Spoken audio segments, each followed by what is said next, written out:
কাঁচা টমেটো দিয়ে এই রেসিপি তৈরি করলে আপনি কাউকে খাবারের টেবিলে ডাকতে হবে না।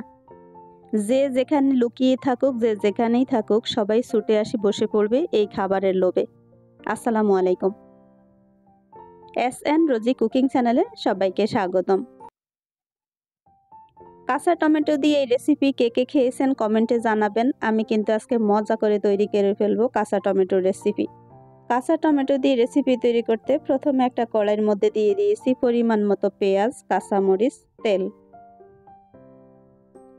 পেঁয়াজ কাঁচামরিচ তেলের মধ্যে ভাজতেছি। এই পাশে হচ্ছে আমার কাসকি মাছের শুটকি আর চিংড়ি মাছের শুটকি, দুটো শুটকি একসাথে মিশিয়ে ধুয়ে পরিষ্কার করে পানি ঝরিয়ে রেখেছি। শুটকি হচ্ছে একটা লোভনীয় খাবার। এই খাবার যেইভাবেই রান্না করেন না কেন একদম সবাই অনেক বেশি খুশি হয়ে খায়। যেই জিনিসটা খুশি মনে খায় সেটাকে একটু বেশি করে রান্না করা উচিত। আমি কিন্তু আজকে অনেক বেশি করে রান্না করছি যাতে একদম সবাই পেট পুরে ভাত খেতে পারে। দেখতে পেয়েছেন পেঁয়াজটা যখন হালকা একটু সফট হয়েছে, সঙ্গে কিন্তু কাসকি মাছের শুটকি আর চিংড়ি মাছের শুটকি দিয়ে এখন মশলা উপকরণ দিচ্ছি।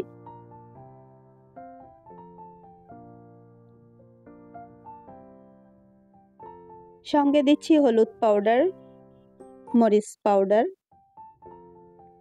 ধনিয়া পাউডার, স্বাদ মতো লবণ।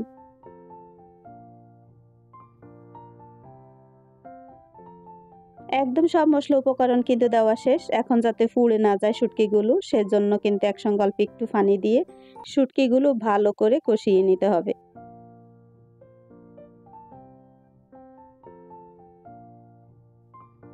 শীতকাল ছাড়া আমরা কখনোই এই কাঁচা টমেটো পাই না। এই শীতকাল আসলেই আমি ভিন্ন রকমের রেসিপি তৈরি করে বাসায় সবাইকে অবাক করে দেই। যখনই এই রেসিপিটা রান্না করা হয় কাউকে ডাকতে হয় না খাবারের টেবিলে, সবাই ছুটে এসে বসে পড়ে, ওফ আজকে কি রান্না হয়েছে।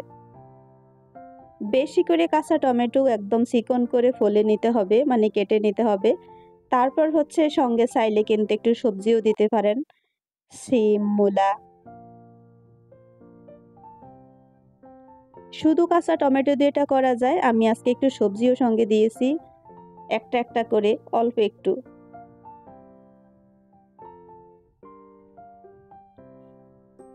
আলু হচ্ছে আমার প্রিয় খাবার, সঙ্গে আলু থাকতেই হবে। এটা হচ্ছে যে কোনো খাবারের সঙ্গে একটা আলু দিলে আমার মনে হচ্ছে মনের একটা শান্তি, আমার একটা মনে স্যাটিসফাইড, এটা অনেক বেশি মজার হবে।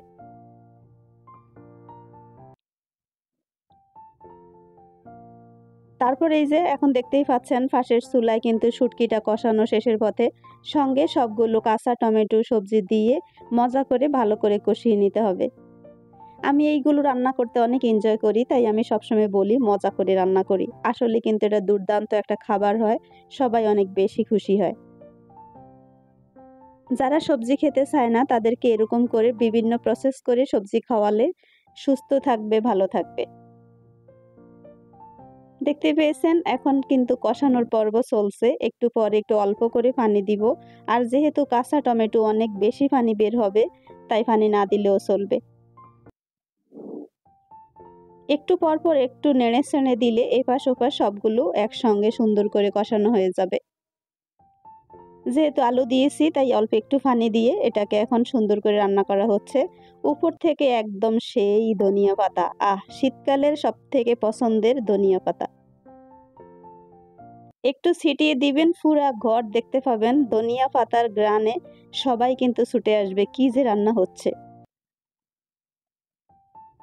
ছোট থেকে বড় পর্যন্ত এই লোভনীয় খাবারটা কিন্তু বাসায় থাকলে সবাই পেট পুরে ভাত খাবে। আর এটাই তো চাই, সবাই মন ভরে খাওয়া দাওয়া করুক, সুস্থ থাকুক, ভালো থাকুক। আশা করছি রেসিপিটা আপনাদের ভালো লেগেছে। ভালো লাগলে ভিডিওতে ছোট্ট একটা লাইক দিয়ে পাশে থাকবেন। যারা আমার চ্যানেলে নতুন চাইলে কিন্তু চ্যানেলটা সাবস্ক্রাইব করে সঙ্গে থাকতে পারেন। অলরেডি যারা এই কাজটা করে ফেলেছেন তাদেরকে অসংখ্য ধন্যবাদ। ভিডিওর কোনো একটা অংশ যদি আপনাদের ভালো লেগে থাকে প্লিজ একটা শেয়ার দিতে ভুলবেন না।